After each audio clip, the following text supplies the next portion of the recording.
guys, what's up? So this weekend I went to Digifest NYC. It was amazing, but I have a lot of stories for how I got there. So to get to Digifest, I had to take the train and the subway. It was pretty interesting. The train was fine. I didn't mind the train ride.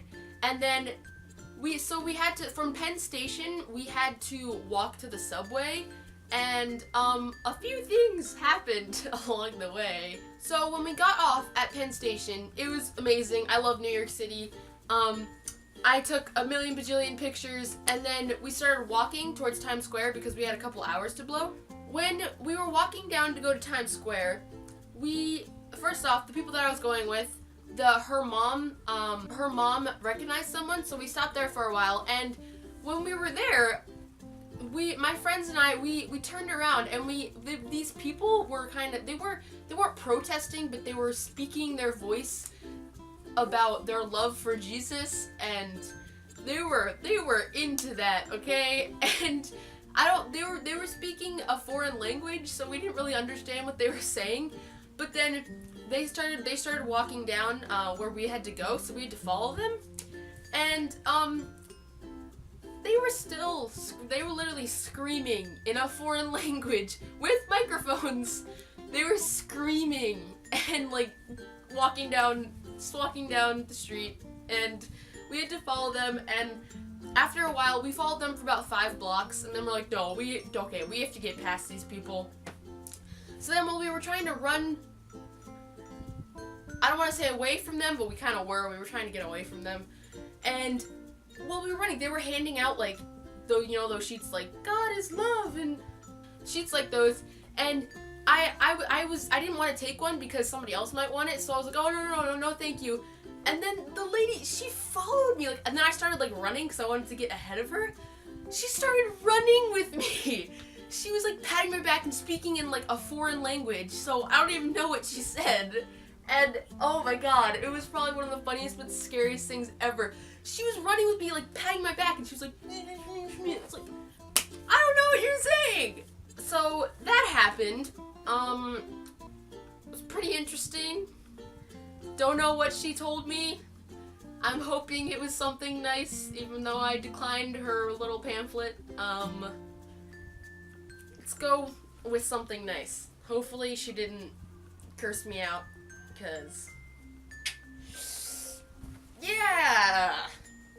Along with that craziness, I also saw, we were just walking after we got past that huge group of protesters. There was this guy. He was just walking, and he was he wasn't 10 feet tall, okay? But he was pretty tall. He was almost 7 feet tall. He was ginormous. Not like this, but poof.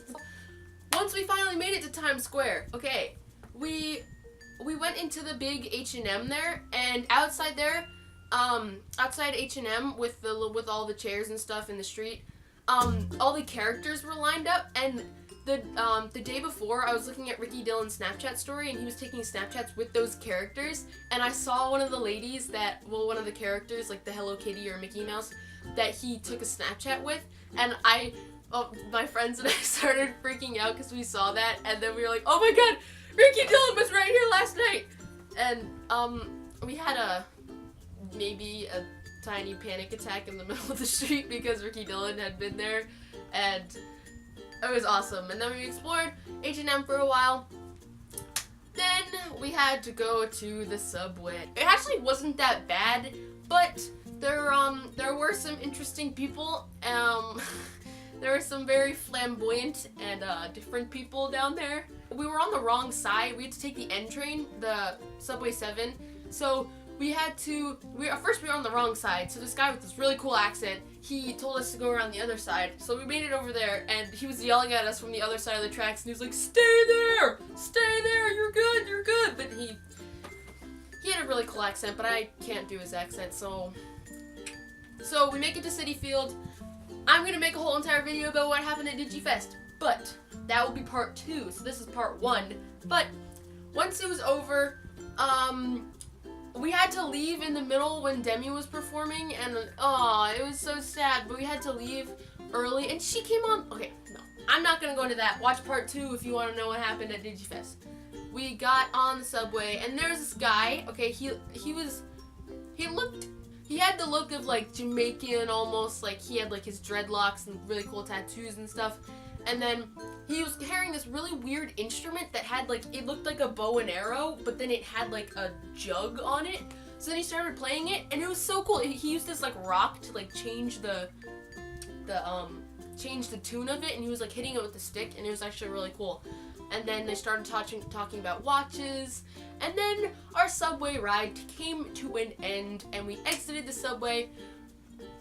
We got pretzels because we hadn't eaten since 4 o'clock, and it was 10 o'clock at night. So we got pretzels from a side vendor at night, and then we made it to the train, and we took the train home at like 11 o'clock, and we made it home by 1 o'clock in the morning. That was fun. And then I ended up waking up at like 6 o'clock in the morning. 5 hours of sleep. Yeah, it was great. Yeah, yeah, great. Ah, my back! I wasn't slouching in my video. Oh. Thank you so much for watching. I'm going to make a part 2 about what actually happened at Digifest and how awesome it was. And I hope you guys watch that video. I'll have the link in the description, and probably be posted a day after this one because I have to edit it. So, thank you for watching. I hope you guys subscribe and watch my videos and like my videos and share my videos with your friends and your friends' fish and your uncle's friends' dogs, cats, kids. So, I'll see you guys next week, or probably tomorrow, because I'm going to be posting part 2. So, check it out. Thank you. Bye! I can't reach the camera.